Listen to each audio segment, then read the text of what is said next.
Hello, welcome back to World War II TV. Today's first guest is a true Italian campaign aficionado. He's even learning the language.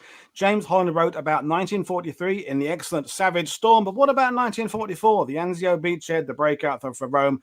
Well, to talk about it, he's here now. I'll bring him in. Good afternoon, James. How are you? Hello, Woody. Yeah, I'm good, thank you. I'm absolutely fine.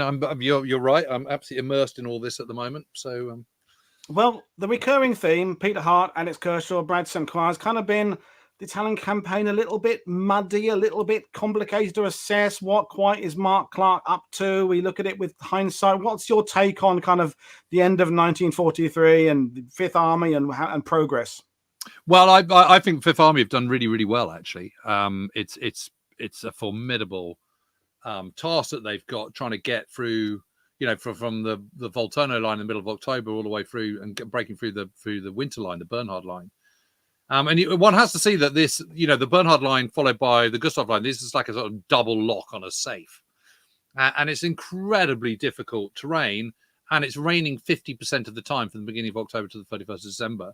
And they're taking unspeakable numbers of casualties. And one of the big problems is that the way the Allies have built up their armies is to be very firepower heavy, incredibly mechanized, lots of tanks, lots of trucks, lots of vehicles, lots of air power. Very little of that can they bring to bear to the battle, and that's the problem. And what that means is that the kind of the 15%, which make of Fifth Army, which is made up by infantry, having to do kind of 90.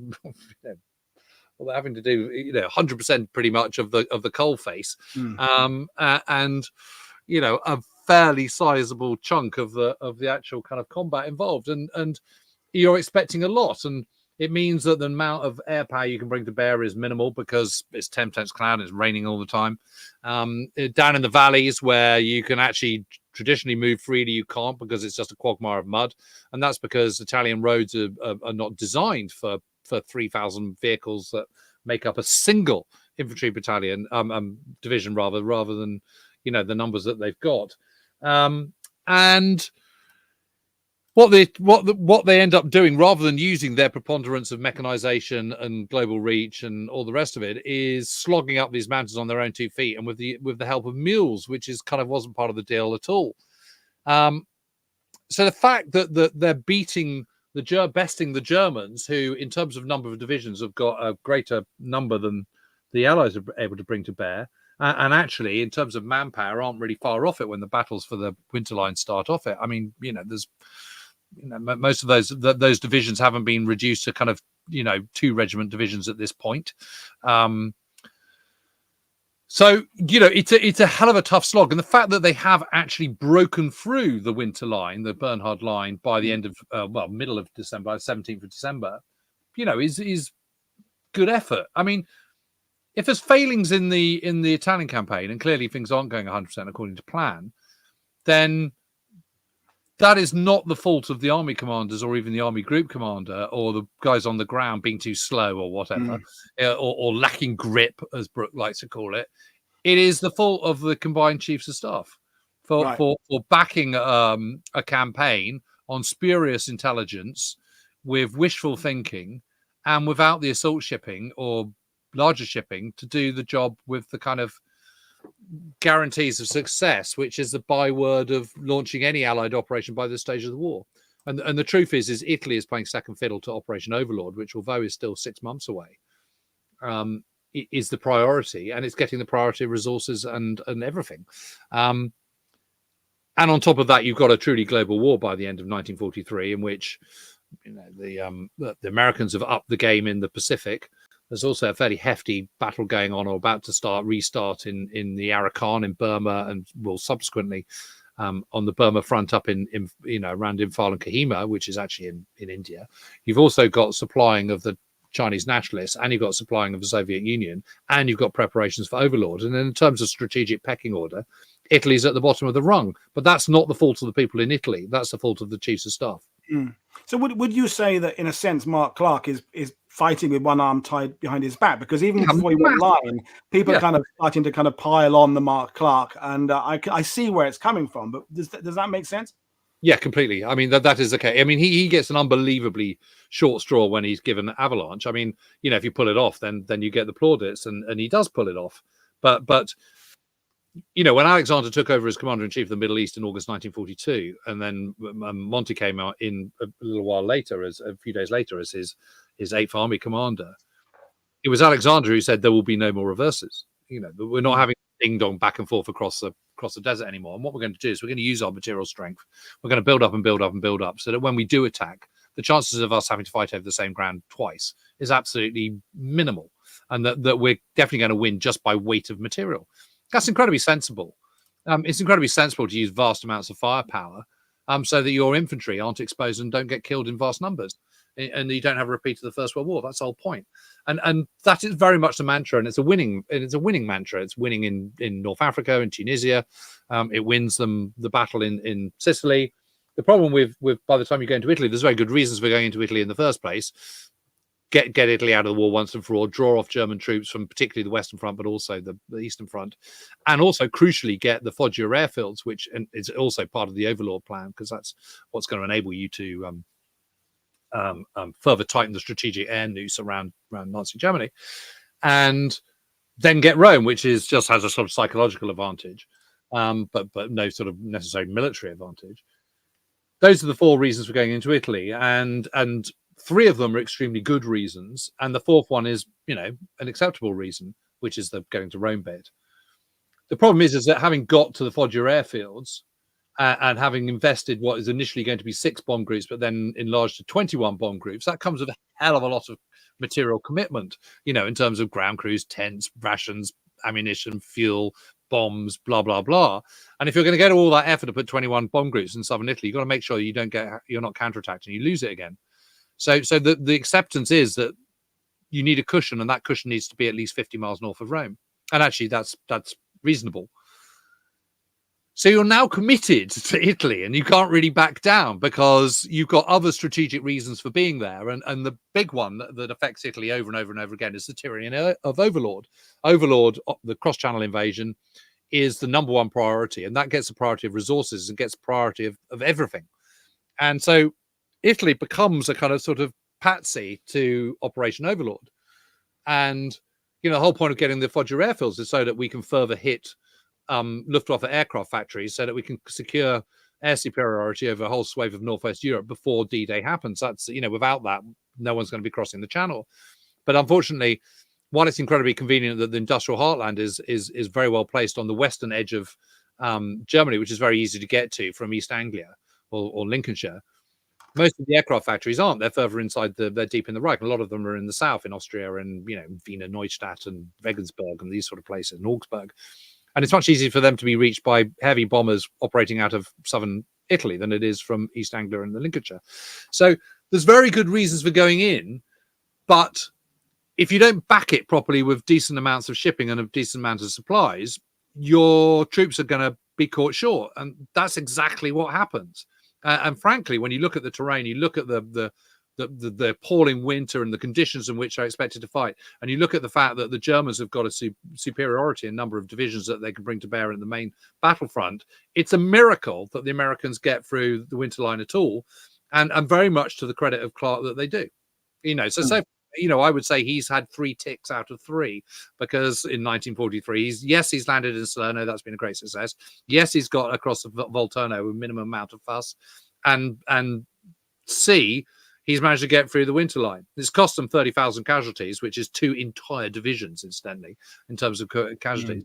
But, you know, he's done it with definitely a hand tied behind his back. But then Anzio, Operation Shingle, you know, 80 years ago this week. You know, we don't like doing counterfactuals, but is it Clark's idea? Is it, you know, no, people higher than him? What were the other options? What possibilities could they have done? You know, as you say, they've got across the Volturno River. They've been doing all right, but Rome is on the horizon, figuratively and literally. What are the options available? Well, the problems of going up through Italy is having to go from the south and go up against, you know, what is clearly very, very easy to defend terrain. Lots of mountains where you can plonk observers protected by infantry who can direct artillery fire onto all the arteries down in the valleys below. So, you know, it should be very easy for a half decent defensive force to stop anyone trying to get through in their tracks. The disadvantage of trying to defend Italy is that it's incredibly narrow, and if your enemy is one that is shipping rich and got plenty of assault craft and plenty of warships, it shouldn't be. It will be very, very difficult to prevent that your enemy from outflanking you from behind by just going around the back onto the coastal flat bits and landing an assault force. And so everything about Italy says do an outflanking amphibious maneuver, but if you haven't got the shipping, you can't do it. Everything changes at the Tehran conference, where the Americans start talking about Operation Anvil, which later becomes Operation Dragoon and ultimately isn't launched till the 15th of August. But at this point is going to be run concurrently with similar amount of priority to Operation Overlord, i.e. at this point, sometime in the beginning of May. Brooke, who is the General Brooke, who is the chief of the Imperial General Staff, so the most senior military figure in Britain at the time, he visits Italy in December and is very depressed by what he sees. And he thinks he can see the weather, he can see the mountains, he can see, the dispirited nature of the frontline troops, and he can see the military problems and difficulties of trying to fight in this terrain in the middle of winter. And so he suddenly realizes that at Tehran, the Americans might be hoisted by their own petard, because although they've said, yes, we want to do Anvil, and incidentally Stalin has come down on their side as well and said, I think that's a jolly good idea, this two-fisted attack on France. What that means is there's going to have to be shipping for Operation Anvil in May and training for it, which means there's going to be shipping in the Mediterranean that up until Anvil was given such a big priority wasn't going to be there. So Brooke goes, well, if there's shipping already here, we might as well use it for an amphibious operation in southern Italy. How about it? Of course, Churchill latches onto this because he's all for kind of exploiting things like that, and he wants to get to Rome, blah blah blah, and doesn't want to have a kind of downer on the Italian campaign. The trouble is, the combined chiefs of staff agree to this on the condition that the assault shipping, particularly the landing ships, which are the crucial ships in any amphibious operation, and these are the kind of 120-meter long biggest assault craft, are going to be returned at the beginning of February. And that means that whatever you land into the bridgehead has to be landed before the beginning of February. And so the sooner you get there, the sooner you land in Anzio, the better, which means you're then hurrying the planning, because Operation Shingle, the invasion of Anzio, hasn't been quite sort of ironed out until into the new year. And that doesn't give you very much planning time. And of course, the enemy has a vote in this as well. And the principle behind it is, let's get in behind the line, and then that will persuade the Germans to pull back from the Gustav line into one coherent line, but hopefully north of Rome. And that means we can have the easy victory in Rome that we always wanted. And there's quite a lot of wishful thinking going on there. But of course, Churchill latches onto it because he's a great Mediterraneanist. So does Brooke, because he's also a Mediterraneanist. And the Americans can't deny the fact that there's going to be shipping now in the Mediterranean that wasn't going to be there up before they kind of hooked onto Anvil, and Stalin hooked onto Anvil. So they have to sort of go, yeah, okay. But the Americans are also putting on all these conditions about timeframes in which you can have this landing craft. And so, yet again, a bit like Operation Avalanche, which was the invasion that Mark Clark oversaw south of Salerno back in September, this is an operation which is not firing on full cylinders. This is a kind of sort of wishful thinking, best case scenario, if we can just about pull it off by the skin of our teeth kind of operation, which is not the best kind of operation to launch. No, absolutely. It's absolutely not Clark's fault. No. That's what I'd say. It's got nothing to do with him at all. I mean, you can say yes or no, but I mean... You wanted to talk about the push on Rome, and we can do that in a minute. We'll just do a couple of questions if you don't mind, because they're always fun when they're coming in. Jim is asking, any truth to Hitler ordering a broad frontal attack at Anzio as opposed to a narrow front spearhead attack favoured by Kesselring? Which kind of adding to that is, what was the Allied intelligence idea about what the German reaction to a landing at Anzio would be? They didn't know what yes, there is some truth to that. And B, they didn't know what the German reaction was be. They hoped it would be that the 10th Army, which was down on the Gustav line, would fall back in line with the 14th Army, which was sort of, north of Rome and in and around Rome. I mean, the reason the 14th Army wasn't on the southern front and was hovering around in the middle of the country and all up the rest of the leg is because they feared an amphibious assault from behind. So they haven't got all their troops there at Anzio at that particular point. They're more, they're more in the kind of Rome area, north of Rome, because that seems the most vulnerable position. But when Hitler hears about the landings on the 22nd of January, he goes absolutely batshit crazy and says this has to be, this carbuncle or whatever the word is, this boil has to be lanced and kicked back into the sea, come what may. I mean, but you know, that's sort of classic Hitlerian rhetoric. But what it does mean is when the Hitlerian spotlight's on you as a German battlefield commander, you don't have any choice in the matter but to do what he says. No, good point. And we've been talking all week about the months of semi-stalemate at the Anzio beachhead, and then the Germans throw everything at it with his counterattacks and things like that. And we've heard the assessment of this by other historians. So what's the James Holland take on that period? And we have the crappy 1960s movie with Robert Mitchum, and how when you went into your research on Italy, you came in with some ideas, and I've talked to you've shifted your position on Mark Clark a bit. Have you shifted your position over the months and years of research about the Anzio beachhead in that deliberation? The trouble is because we know what happens, and we know what happens in the end, and the part that Anzio plays in the fall of Rome.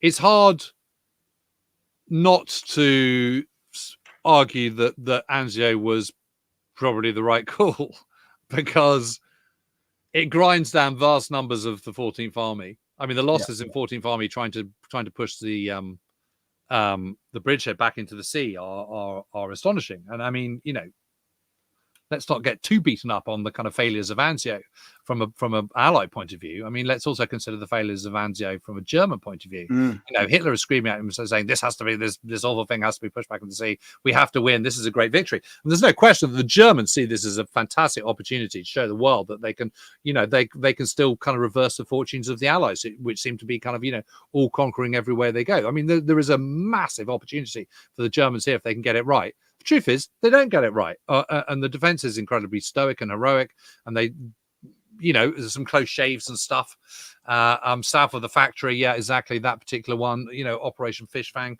and there's moments where it's touch and go, and Major Sparks is in his cave, just south of the factory, and the flyover, blah blah blah, in the waddies, etc. But they do hold out, and the Germans don't push them back into the sea. I mean, you just, in the discussions about Italy, there is not enough discussions about shipping. Okay, right. There just isn't. There's not that big worldview take on it. Italy is always seen in isolation, and all the kind of secondary sources, histories of the Italian campaign, tend to focus on. They went in, they thought it was going to be a soft underbelly. They got hoisted by their own petard. They soon got bogged down in the Italian winter in the mountains. They were too slow and cumbersome and risk averse, blah, blah, blah. All of that is just absolute bollocks, because they go in for very, very good reasons. But the reason the chiefs of staff, the combined chiefs of staff, and Roosevelt and Churchill back Italy is because they're desperate for the war to be over as quickly as possible. They know they've got the Germans by the short and curlies, and they know they've got to run. And everyone wants the war to end as quickly as possible so that everyone can get back to their lives. And the problem is the Allies have, because they have these huge arsenals, but they also have huge global commitments, as I was saying earlier on. And you can't do everything all of the time, all at once. And the Allies are always kind of fighting 6 months ahead of where materially they want to be. Yeah. They want 6 beaches at D-Day. They get 5. They want more shipping at D-Day. They get 4,127 assault craft, but they want 6,000. They never have enough. And Italy is the bottom of the pecking order in terms of strategic priorities. And everything they do is a risk, because the failure, the risk of failure is so huge. And what one has to remember is that 3 out of the 4 objectives for going into Italy are achieved pretty quickly, within 2.5 weeks of the landings. Knocking Italy out of the war, drawing off troops, getting the Foggia airfields. The only bit they don't get is Rome. And you might say, well, what's the point of going on in Rome? What's the point? Why don't you just kind of keep the pressure up with lots of artillery and yarbos, fighter bombers hassling the German lines, make sure that the Germans never have a chance to kind of sort of mount a full whack invasion or anything like, a main offensive themselves. That's all well and good, but what happens if the Germans suddenly go, do you know what, actually, nothing's really happening. I don't think the Allies are up to much. Let's risk it and put both 14th Army and 10th Army side by side and do an all-out attack both sides of the Adriatic. Then you're absolutely stuffed. You're a really big doo-doo if that happens. Just before D-Day. And the whole point of Italy is this is supposed to be the servant to Overlord. So the last thing you can afford is to have any risk, because the bottom line is if that happened, you would have to resupply Italy to make sure that there wasn't a reversal in Italy. The idea that you would lose the Foggia airfields is absolutely unconscionable. So Anzio absolutely routes 14th Army away from the front line that 10th Army are on. Massive tick. You know, you've got yourself in this pickle. You haven't got to Rome. Hitler's changed his mind and decided to fight south of Rome for every yard, all that, the rest of it.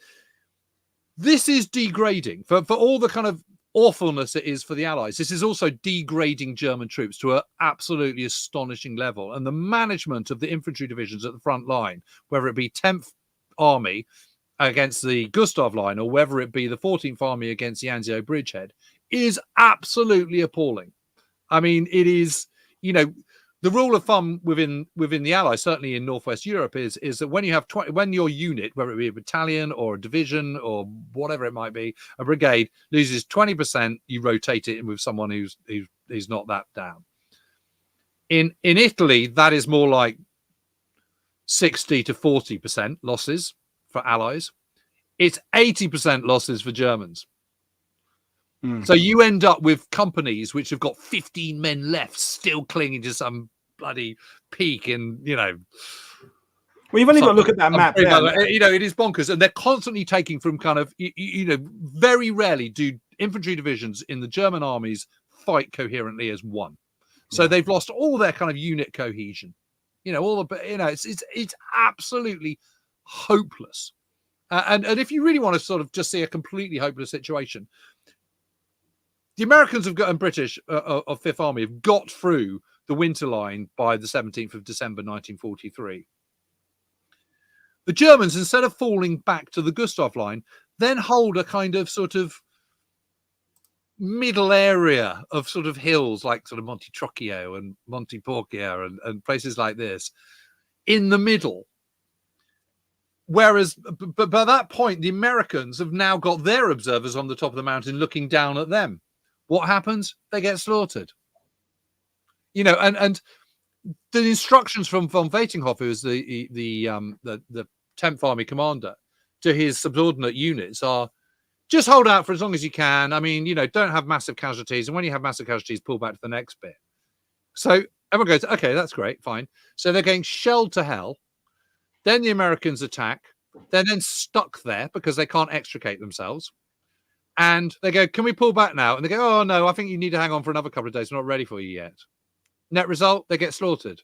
I mean, it's just the mismanagement by the Germans of their troops. And this is something that no one really considers. They just go, the brave, heroic defense by the Germans who wouldn't give up an inch and all the rest of it. The Germans are constantly making really, really, really bad military decisions. Now, they do hold on, it is true, along the Gustav line. And it is true that that 6th Corps at Anzio are unable to break out until, you know, 24th of May or whenever it is. But A, it's not very difficult to sort of sit in a hole kind of firing machine gun and firing mortars. And B, the moment the Germans try and attack anywhere, they fail, which tells you just how tough it is to attack in this particular part of the world. No, good, great points. And we're having people in the sidebar asking about what's happening in the Balkans, because, you know, as you with We Have Ways and me with World War II TV, 1944, there's a hell of a lot going on. It's the 80th anniversary of a lot of operations, a lot of things going on. As you made the very good point, you can't look at Italy in a vacuum. There's all this other stuff going on that, exactly, as you said, affecting shipping. It's affecting the use of air power. There's lots of taking resources away from one place to put somewhere else. We've not got to the heady days of early 45 when we almost have too much stuff by then, the Allies. But early 44, we're still building, aren't we? Yep. Yeah, absolutely. And you know what's going on in the Balkans? Well, what's going on in the Balkans is the Italians have bugged out on the 9th of September. 8th of September, rather, when the armistice is finally announced, the Germans sweep in and take over all their positions. But, you know, that's 32 divisions, Italian divisions that have to be replaced, and something like 500 aircraft. And that's got to be replaced, or you give it up. And the Germans are never going to give it up because they're just not. And also they're you know, Hitler's absolutely paranoid about protecting his his only real oil source, which is at Ploesti in Romania. So, you know, there's now German occupying troops throughout the Aegean, Leros, Rhodes, you know, Simi, Kos, all those kind of islands in the Aegean, plus the whole of Greece, plus Yugoslavia. Brilliant stuff. And they're having a horrible time there because they're also being fought by partisans there. I mean, yeah, you know, you absolutely don't want to get in a situation where you've got lots and lots of rabid partisans running around behind your backs. It's really difficult. So another the elephant in the room in 1944 in Italy, of course, is Monte Cassino. You know, much written about, much talked about, discussed, movies, video games, everything. Ian Carr is saying, was Cassino necessary if Anzio had been better resourced? Well, that's the whole point of Anzio, to try and relieve the pressure on that. And the point of Anzio is to go into Anzio, the Germans go, yikes, there's a massive attack coming behind our back, we better pull back. And they all retreat back from the rather in that sort of thicker line you've got there, in that kind of manner. That's the whole point of Anzio. The problem is there isn't enough. It's a 2-division attack. I mean, you know, it's just, there's not enough to do what you need to do. And obviously they're reinforced and everything, but it's enough to not get knocked back into the sea, but it's not enough to do an offensive operation. These are two, you know, offensive operations are incredibly costly. So yes, Cassino is a nightmare, but actually it's worth breaking down a little bit.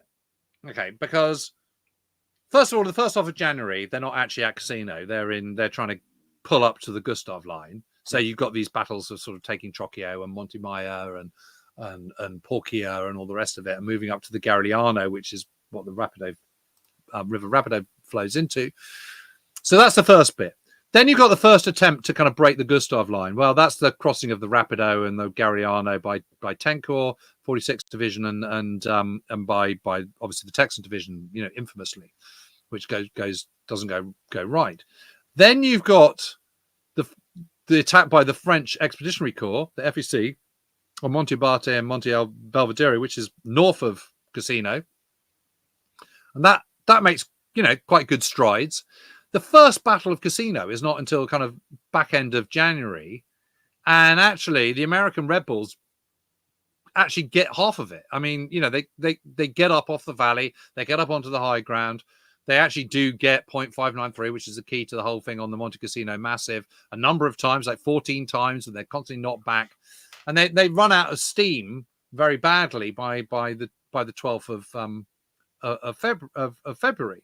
But that's the first bit. So actually what you've got is kind of, you know, 2 weeks worth of fighting when they've achieved quite a lot, but not enough to be decisive.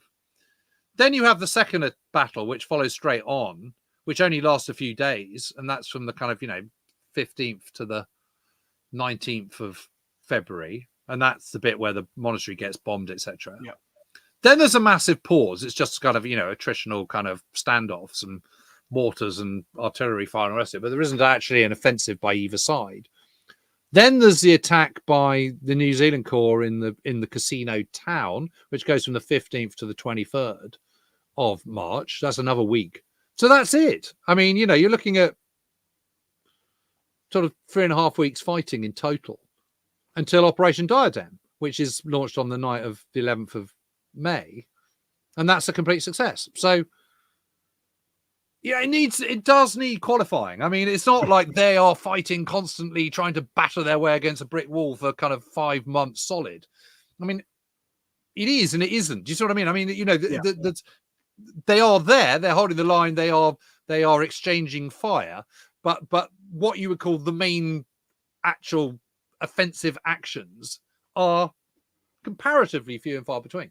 And from the first point of view, you sort of think, well, it's got to be worth a go getting through across the river, and if you don't have to go up the mountains, what's not to like? So that's the first bit, and that doesn't work. Okay, so now we'll try and get up the mountains. Well, actually, we've got quite a long way, so you know, Red Bulls are doing really, really well. They're just a bit exhausted. They need replacing. So let's give it another crack with a fresh division. 4th Indian haven't been involved in the Italian campaign at all. Yeah, they've just been holding the line on the Adriatic. They've done sweet FA. So give them a crack.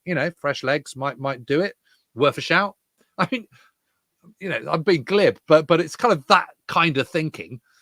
And then they think, well, okay, that hasn't worked, but we're now sort of committed here, and God, it would be helpful if we could just get another one, because relieve the pressure on Anzio. I mean, one of the reasons they actually do the second battle of Cassino, I mean, the whole point is that Anzio is launched to relieve the pressure on Cassino, but the second battle of Cassino is launched to relieve the pressure on Anzio, because they get advance warning that fish fang's about to happen. So they think, all right, we better have, increase the effort here at Cassino. Then there's this big pause for best part of a month till the middle of March, and then they have another crack again through the town and destroy the town completely and all the rest of it. And that also needs some qualification, because everyone sort of goes, oh, what's the point of destroying all these towns? It's an absolute waste of time, never achieves anything. The Germans just get behind the rubble, makes it even easier for them. No, it doesn't. Okay, it's much easier to fight in a town which has got full buildings, to defend a town of buildings, than it is to defend a town of rubble. Doesn't mean to say you're still going to win if you're attacking, but fighting up in built up areas is a total nightmare. And it's because your distances are so short, you can't see ahead, you can't see around the corner because there's a freaking great building there. If you flatten the building, you don't have a corner to look around. There it is. It's just a pile of rubble. So it is easier to fight through rubble, but it doesn't mean that the enemy hasn't got a vote and that it can't hide in the rubble. It just means it's not as hard as it was when it was still a building. And that's why they do it. I mean, they're not, these guys are idiots. They're not destroying towns just for fun of it. So it's this whole campaign just needs a bit of repositioning, because it's the kind of sort of First World War hangover, kind of lions led by donkeys, which is a stupid phrase anyway, because lions are really lazy and donkeys are incredibly hardworking. So it's a completely pointless phrase, but we all know what it means in this circumstances. But it gets the same kind of anger, the sort of stupid fools. It's all kind of sort of, Wilfred Owen poem kind of mentality. And I would give the commanders all a bit of a break, to be perfectly honest. I mean, I think the ground commanders in Italy are pretty good. I mean, Kirkman's good, Hawksworth's good, Tuca's A1, Lucian Truscott's good. These are not, Mark Clark's Truscott, I would say, is exceptional. Yeah, right. So I mean, Lease is pretty suspect. I don't think he's a much cop. I mean, I think he's over promoted as an army commander. But Alexander's A1. He's top draw stuff. I mean, there's nothing kind of B-list about him. Clark is really pretty good. I mean, and I know he gets blamed for the Rapido, but it's not like forces in Italy haven't been crossing rivers up to this point. I mean, it's quite a kind of normal thing to do in Italy. You come across a river, you try and get across it, and just a few days early, 56th Division managed to get across the Garigliano, all right. So there's no particular reason why it should fail. And also, as an army commander, it's not your job to to oversee the tactical control of a division on a river crossing. You say, I think you should do this. And as a corps commander, you can go, no, I think that's a really bad idea, and I'm not party to it. And you'll either be fired, or your army commander will listen, or say, okay, I can do that, but I need more resources. As a divisional commander, you've got to do what your corps commander says. If you've got problems, you voice them. And the truth of the matter is, there's a whole load of armor there which isn't used. Combat Command B. There's the whatever it is, is it 32nd Tank Battalion? Just not used. Sat there waiting to be called in. Why aren't they being pulled up to near the river and offering, covering fire? They're just not. Yes, there is the pressure of time and supporting Anzio and blah blah blah and all the rest of it, but sometimes things go wrong. People get killed. I mean, it's war. I mean, that's what happens. And I think, we're talking with our guest later today about the Rangers in Cisterna, and we've talked about the force, the First Special Service Force. Have we been a little bit guilty over the years, we collectively, in focusing on some of these very dramatic kind of movie plot, like the crossing of the Rapido River, at the expense of the big overview that most of it is working quite well, albeit not very excitingly. And actually, these moments of high drama where things aren't going wrong are kind of against the run of the flow of the game. Yeah, completely. Because although the Italian campaign has been very expensive in manpower, most of the campaign has gone pretty well. I mean, Salerno's a big tick, Volturno's a tick. You know, the 8th Army have got across the Sangro. They haven't got to Pescara, but you know, when the sky's clear, they do quite well. You know, when it's raining, they struggle. You know, I mean, you know. I mean, we had Daniel Taylor on last year talking about the successful crossing by 7th Armored of Volturno. Why don't we talk about the really successful river crossings? Yeah, that's the thing, that we focus on the ones where it didn't go very well. Yeah, and you know, the Rapido is a disaster. There's no way you can kind of sort of put a good glean on that. And the 36th Division, I mean, this is the Italian campaign, because 36th Division are the people who land on Salerno. One of they are the only US division to land at Salerno on D-Day on the 9th of September. They're then involved with no, they're not involved with the crossing of the Volturno, but they're then absolutely involved in the awfulness of the San Pietro battle. It is them that has to take Monte Spucro, the 3,000-foot peak, which they do by the 17th of December. And then literally 5 weeks later, they're crossing the Rapido. So it's not like they haven't had their fill of fighting. I mean, you know, the casualties are huge. They've been at it absolutely since day one. You know, it is a lot to expect them to do something like the Rapido, but the only reason they're still being expected to do it is because of the shortage of supplies and the shortage of troops being sent to the front. And that is nothing to do with Alexander or with Mark Clark. I mean, they're screaming out, going, send us some more, send us some more. We need more men. We need more divisions. You know, of course they want more. I mean, so you can only do what you can do with what you've got. And if your superiors are going, you need to get to Rome ASAP, this is the plan, and we'll give you this amount of tools, and you've got to make this work. That's what you have to do. No, I'm completely with you there. Let's we'll kind of begin to round things up, because you've got things to do and I've got things to do. So post Anzio campaign, Rome, you know, we've talked about, you know, Mark Clark being a little bit misjudged by history. And particularly over the fall of Rome. I mean, you know, that's just you know, that is just moss covering on a you know, a few kind of declinist books that came out in the 60s and everyone jumping on the bandwagon. There's absolutely no evidence at all to suggest that everyone was furious with him. Truscott was, because he wanted to go up the Via Casalina, but it wasn't anything to do with not going to Valmontone or anything. Okay, that's fair enough. We've got a question for you, which I don't like the counterfactual. It's too good to avoid. Robert is saying, could Anzio have worked better if an airborne landing was done behind the beaches to take key road crossings and intersections? The landings would have had a reason to move inland the airborne force. I'm thinking of the Hermann Goering division moving in. Would that have worked? I mean, well, I don't think so, because the whole point of an airborne no, because you want to use an airborne division as a coup de main. So they secure something so that you then, you know, they're opening your route up to make your route to that point from the main effort that much easier. The whole point of an airborne force is that they're very lightly armed. So no, because they'd probably get slaughtered the moment 14th Army decided to go for its all-out counterattack. I mean, that is the nature. You know, you have to understand. One has to understand what airborne troops are there to do. They are there for coup de main operations: secure a bridge, secure an airfield, hold it for 24 hours until the main guys turn up. So at Anzio, the problem is there just isn't enough of anything to do anything meaningful. You know, if they went and landed on the Alban Hills and held the Alban Hills, you still have to have supply lines that run from the Anzio bridgehead to the Alban Hills. And that would be incredibly difficult to uphold if you haven't got enough forces to do it.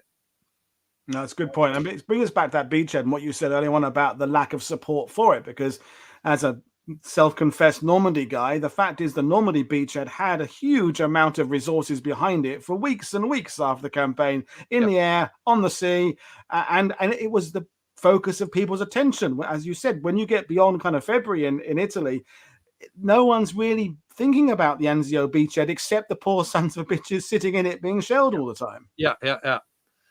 But there is no question that when it comes to May 1944, the weather dries out, you know, and Anzio, you know, the breakout is, what's that, 4 months, which is a stretch of time, but it's hardly eternity. It's a quarter of, was it a third of a year?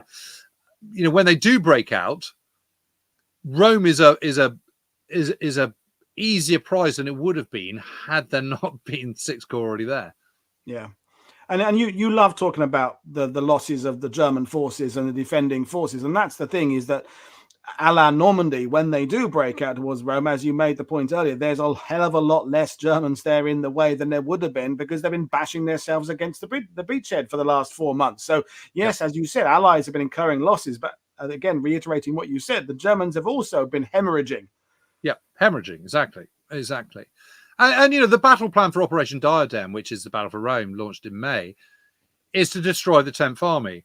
What actually happens is the 10th Army is very, very badly mauled, and the 14th Army is destroyed.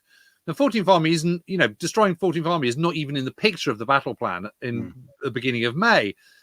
So you could argue, and I think argue fairly convincingly, that the result is better than had been expected at the start, because you've dissed one army completely and badly mauled another, whereas the original plan was just destroying one army, not the other at all. So you're the fall of Rome and the Diadem battle is the most successful battle the Allies fight up until D-Day. I mean, yeah, it's the greatest victory of all up to, in the war by Allied land forces at that time. It's just that it gets used up 2 days later.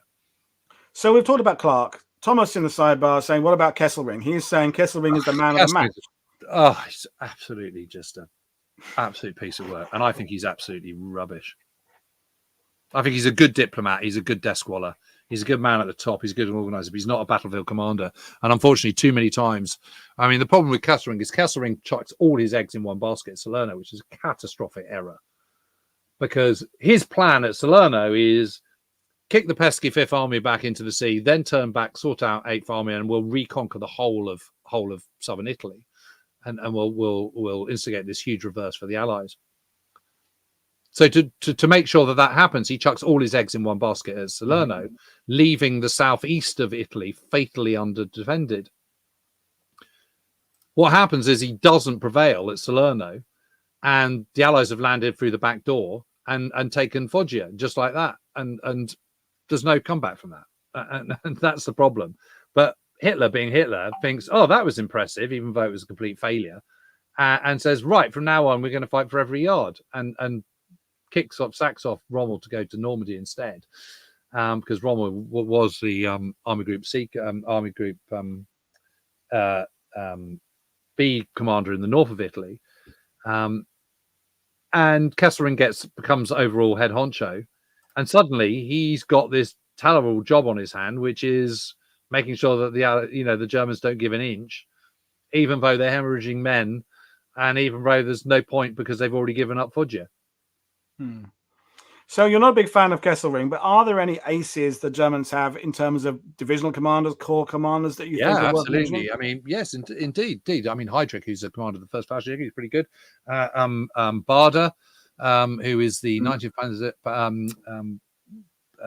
Panzer Grenadier Division commander, is really, really good. Von Senger's a pretty safe pair of hands. There's absolutely some really good people. From Furstein, who's the 51st Mountain Corps, Gebirgsjäger Corps commander, is also pretty good. There's lots of really competent people. I would say that Lemelson and Weitinghofer are okay. But Kesselring is not liked by those guys because he's a Luftwaffe lackey. He's seen as a sort of Luftwaffe field marshal, not a what the hell are you doing down here? I mean, he's considered with a sort of similar amount of contempt to some of those sort of Waffen SS generals, which sort of get given corps, as not quite proper and kind of a bit of a kind of parvenu.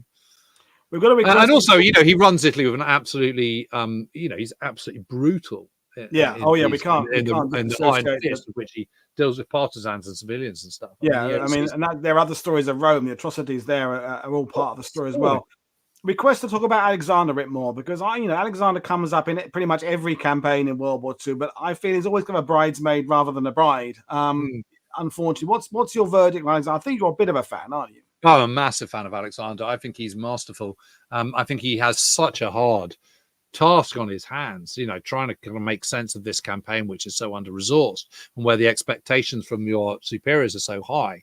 At some points he's got 24 different nationalities fighting under his command. That's a hell of a job. That's and these aren't allies; these are coalitions. So the Brazilians, for example, can just bugger off if they want to. How do you keep them compelled? So it's really, really difficult, and I think he does it with a very kind of deft hand. I think he was a mistake to authorize the destruction of the monastery. I think he should have been firmer with Freiburg. But you've also, again, even someone like Alexander, he can only do what he can do. And, if you're trying to use the New Zealanders and there's troubles back at home with mutinies and stuff in New Zealand going on around this time, if you want the New Zealanders buy-in, then you've got to use the commanders they've got. And the problem with Freiburg is he's not the sharpest tool in the shed, and he really shouldn't have ever got beyond sort of divisional commander at the absolute most. But because he's a New Zealander, they've got to use him. And Freiburg's battle plan for second Cassino is a really bad one. Tuka comes up, who's a 4th Indian Division commander, comes up with a much better idea, and Freiburg kicks that into touch. And so the alternative is heavy bombing of the entire Monte Cassino massive, but Chinese whispers are such that by the time it gets to the kind of strategic air forces at Foggia, the message they've been told is destroy the abbey, which is not quite the same thing, because the massive is a series of ridges and mountains, and the abbey is just on the very end of it.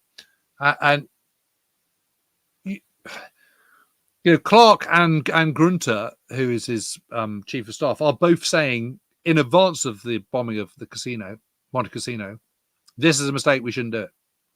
It's not wise after the event. They are saying it then.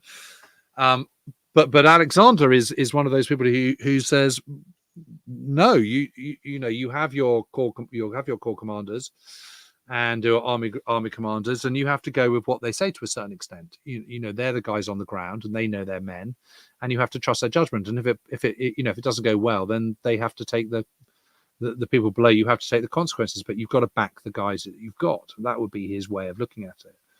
But the trouble is you can't sack Freiburg, because sack him, you don't have any New Zealanders. And the problem with Italy is that you have to take whatever you're given, whether they kind of be Iranians, whether they be, 2 Polish corps, whether they be Brazilian division, whatever. I mean, the manpower is becoming a problem by this point.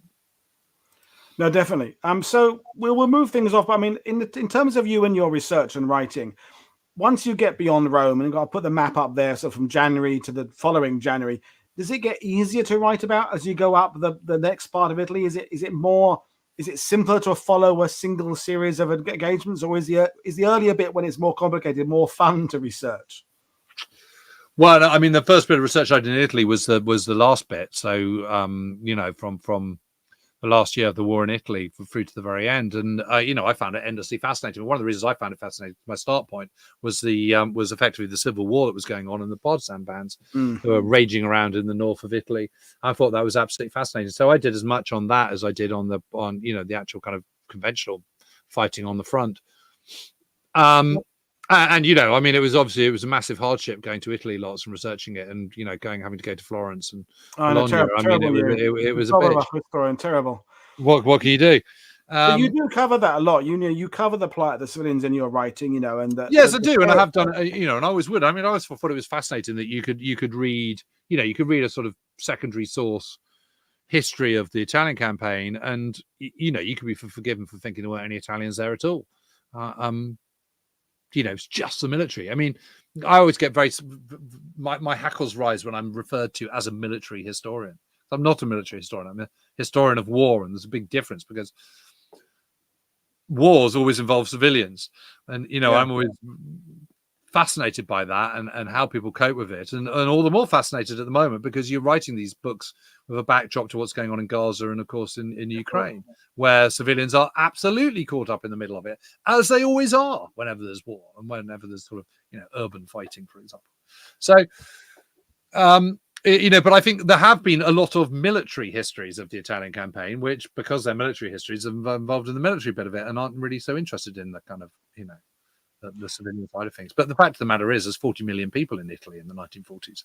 I mean, that's a hell of a lot of people, and most of them are, because it's so mountainous, the vast majority are in the valleys, which is precisely where the Allies are trying to advance and where the Germans are trying to defend. So inevitably they get caught up in the middle of it. You know, it's an absolute horror story. And what happens in Cassino? I mean, Cassino town is 100% destroyed. I mean, you know, it is absolutely pulverized. There is literally nothing left still standing. You know, or if there is, it's a wall or, you know, a strut or something. But, you know, there is not a single recognizable building still standing. And the same goes for, you know, Pontecorvo and Frosinone and Arce and all these other places, and Sant'Angelo and Roccasecca and, you know, et cetera, et cetera, et cetera. All these towns that are in the way, they just get completely destroyed. I mean, 87%, 90%, 95%, 100%. It is total utter carnage. I mean, I've just been poring over photographs in the last week and film footage, and you know, it absolutely makes you gasp, Woody, looking at some of this stuff. No, definitely. I think maybe some of the books I read as a younger person, they were authors who'd written about North Africa, where there is a civilian population, but a lot less. Then they kind of moved on to the Italian campaign, but kind of used the same rules of writing, where it's kind of military theory and talking about the campaigns and rivers and ridges, which are, of course, incredibly important. But just kind of, because they didn't do it for North Africa, just didn't include the civilian element at all, which is a shame. Which brings us to the next question, and then we will bring things in. Jeff is asking, have the histories written in the 1960s and 70s made researching now hard to shake that kind of bias? Well, it doesn't make it hard for me. But you know, I was talking to Saul David earlier on. He, you know, was really struggling to accept my view of the breakout and the fall of Rome, and saying, you know, Mark Clark didn't, you know, blatantly disobey an Alexander order.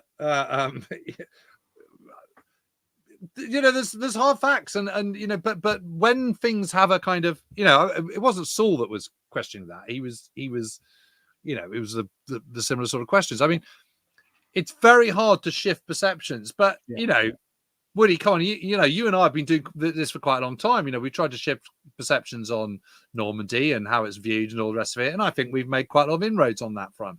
You know, and I suppose the point is that when I first came to this, you know, I remember the reason I came to the conclusion that Mark Clark turning onto the Alban Hills and ordering his troops up into the Alban Hills was quite a good idea. It was because I remember going through that valley that lies between the Alban Hills and the Lepini Mountains, which is what happens when you break out eastwards out of the Anzio bridgehead.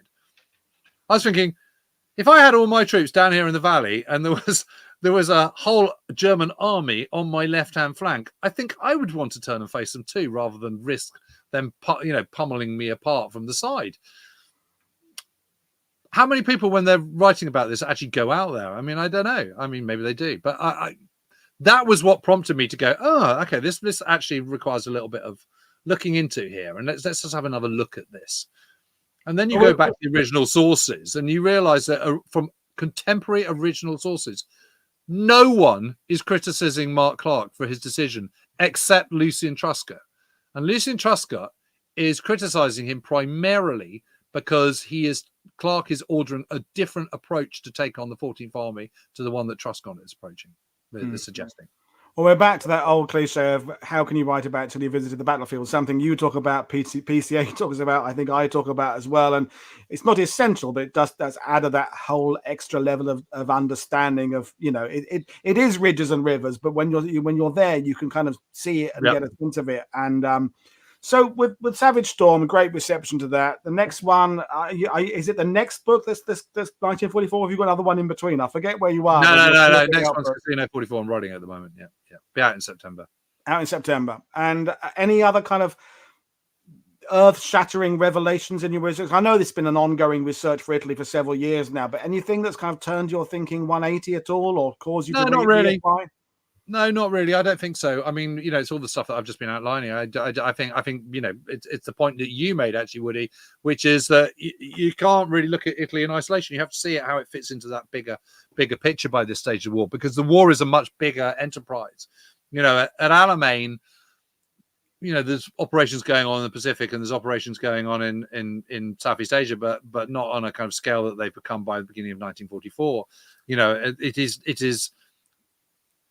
So when you're looking at Alamein, you can sort of see it more in isolation than you can something like Italy. Italy, you have to see in the context of that wider war that's going on at the time, which is truly global, and that is it is lack of supplies, lack of shipping, which is dictating how the campaign plays out, and the reason it is under resourced is because of the tyranny of overlord. Well, if I was ever going to play We Have Ways bingo, I would have lack of shipping on my line there, because you're going to, that's a favorite Jim and Al line there, and it comes into everything. So much about my discussion on this channel about the Pacific, the Mediterranean, whether it's John McManus or Ian Toll or you, it's always, well, there's a lack of shipping. It's but read these secondary histories and see how little there is about shipping and global shipping, and how global shipping works, and how much lead time you have to load a ship that's coming out of New York or Halifax or something. I mean, this is not something where you just sort of click your fingers. I mean, it's unbelievably complex and difficult, and managing your resources and making sure that all your different parts of the war, your global war effort, are being resourced and backed up and supported in the way they should be is really, really, really hard. And sometimes retrospectively, they're making the wrong decisions. But trust me, at the time, they're all making decisions for what they think are the right reasons. Yeah. Well, to finish off, not that you need any assistance from me, but you've just started on We Have Ways. You're talking about Big Week, and everyone's talking about the 8th Air Force and Master of the Air. You worked with Premier, you've seen it. So tell us how you're tackling that on the We Have Ways podcast. Yeah, so, well, we're starting to sort of move into the realm of doing much more series. We did a series on a convoy last year, which seemed to go down really well. And then we did a little bit of a series on Stalingrad, and then one on Operation Gomorrah. And I think this year, so 1944 is such a big 80th anniversary, or 2024 is such a big 80th anniversary of 1944, that it seems worth doing some sort of mega series. So we're going to do a sort of mega thing on D-Day and the Battle of Normandy, obviously. But we've just done this big history of the 8th Air Force and the mighty 8th. And I think the thing about doing something like that is, again, you're not taking an isolated period. You're actually looking at 8th Air Force from its conception and formation through to the end of the war, and it's not a straight line, and it's really, really fascinating. And what you see is the ebbs and flows, and you see the different things, and also from what you can do on, well, this from doing these series that you do on World War II TV, Woody. But what you can do is you can add a layer of nuance, which you will never get anywhere else except reading a big chunky academic tome, which most people can't be asked to do. Yeah. So I absolutely love doing the Mighty 8 series. It was really, really properly interesting. And we go from everything from the kind of, the crews to the personal experiences to high command decisions to ideology to strategy to supplies, of course, shipping, and those different and the different influences which are coming into dictating the strategy, whether it be the tyranny of overlord yet again, or whether it be the crisis of a long range fighter, or whether it be the further crisis, which is a morality issue. This idea that we must do precision bombing, when in actual fact they're not being terribly precise. So it's all this stuff is there's a lot of meat on that particular bone. I just hope that, and it was great to chew it. With the meat on the bone, I hope that the 15th Air Force and the 2nd Tactical Air Force and the 9th Air Force kind of get carried along in the wake behind this renewed interest in the 8th Air Force, because me too. They've got to be covered as well. It's that you can't tackle the 8th Air Force in isolation. We're back to that same thing about looking. Nothing happens in a vacuum. If you're looking at strategic bombing, the 8th, of course, are integral to it, but you've got to widen it. You've got to widen Bomber Command. But we're off down a rabbit hole we can't get out of. So, Jim, been great talking to you. I will talk to you again at some point. And thanks, everybody. I'm back in an hour. We're talking about the Rangers. But in the meantime, thank you, Jim. Thank you for your questions, everybody. I'll see you later on. This is Paul Woodadge from World War II TV, thanking you for your attention. Bye. Cheers, buddy.